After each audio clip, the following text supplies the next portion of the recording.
రిలీజ్గా రాబోతుండగా మేము సినిమాలు మోస్తాము అనేది దుస్సాహసం చేయకూడదు. ఆ దుస్సాహసానికి మీరు ముందడుగు వేయకూడదు. అది పెద్దలు కానివ్వండి, చిన్నలు కానివ్వండి చెప్తున్నాను. ఎందుకంటే మన ఇండస్ట్రీ నుంచి ఎవరు ఏది అడిగినా హెల్ప్ చేస్తున్న మనిషి ఆయన.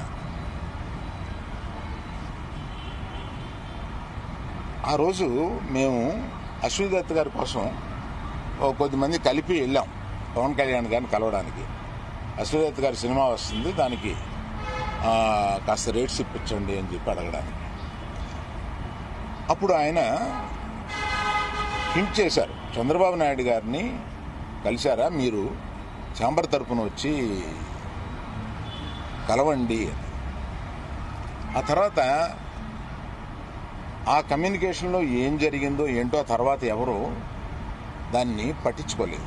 నేను ఒకళ్ళిద్దరితోటి ప్రస్తావిస్తే, చంద్రబాబు నాయుడు గారు మాకు తెలిసిన ఆయనే కదా, పవన్ కళ్యాణ్ గారు మాకు తెలిసిన ఆయనే కదా, మేము వెళ్ళి పని చేయించుకుంటున్నాం అన్నారే తప్ప ఛాంబర్ వారు కానీ ఏ సంస్థ కానీ వెళ్ళి అఫీషియల్గా మనం అందరం వెళ్ళి కలిసి కష్టం వచ్చినప్పుడు కలవడం వేరండి. కష్టం వచ్చినప్పుడు ఇప్పుడు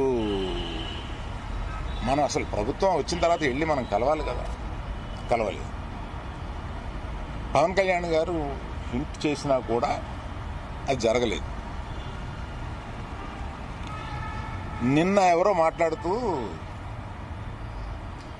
మాది ప్రైవేట్ వ్యాపారం, ప్రభుత్వానికి సంబంధం ఏముంది, ప్రభుత్వానికి సంబంధం లేదు, నేను కరెక్ట్గా చెప్పలేనది, ఆ అర్థం వచ్చేటట్టు మాట్లాడారు. ఏమంటే ప్రభుత్వానికే సంబంధం లేకపోతే 2 సంవత్సరాల క్రితం పెద్ద వాళ్ళందరూ ఇక్కడి నుంచి కదిలెళ్ళి గత చీఫ్ మినిస్టర్ ఎందుకు కలిశారండి? ప్రభుత్వానికి సంబంధం లేకపోతే.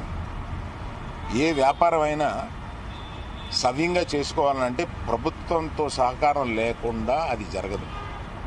అటువంటిది ప్రభుత్వంతో సంబంధం ఉంది, మాది ప్రైవేట్ వ్యాపారం, ఇది సరికాదు. ప్రభుత్వంతో సంబంధం ఉంటుంది, ప్రభుత్వం కోఆపరేషన్ కావాలి. ఒకటే ఎగ్జాంపుల్, వాళ్ళ కోఆపరేషనే అక్కర్లేకపోతే మనలో పెద్ద వాళ్ళందరూ వెళ్ళి ఎందుకు కలిశారు, గత చీఫ్ మినిస్టర్ని ఎందుకు కలిశారు? మనకు కష్టం వచ్చిందనే కదా వెళ్ళి కలిశారు. కష్టం వస్తే కానీ వెళ్ళి కలవమా? ఒక ఫార్మాలిటీ లేదా? అందువల్ల మినిస్ట్రీ నుంచి వచ్చింది నేను చదివాను, అది చాలా సమర్థనీయంగా ఉంది, ప్రశ్నలు కరెక్ట్గా ఉన్నాయి. నిజంగానే సమస్యలు ఉన్నాయండి. స్టాండ్